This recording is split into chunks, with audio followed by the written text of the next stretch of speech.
சென்னை உயர்நீதிமன்றத்துக்கு 15 புதிய நீதிபதிகளை நியமனம் செய்ய குடியரசுத் தலைவர் பிரணாப் முகர்ஜி ஒப்புதல் அளித்துள்ளார்.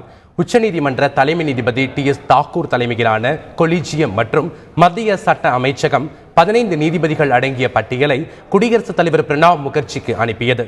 இதில் வழக்கறிஞர் சங்கத்தைச் சேர்ந்த V. Parthiban, R. Subramanian, M. Govindaraj, M. Sundar, M. Sureshkumar, Nisha Banu, MS Ramesh, SM Subramanian, doctor Anitha Sumanth ஆகிய 9 பேரும், மாவட்ட நீதிபதிகள் S. Bhaskaran, Basheer Ahmed, G. Jayachandran, CV Karthikeyan, RMD திகாராமன் ஆகிய 6 பேருடன் 15 பேர் இடம்பெற்றுள்ளனர்.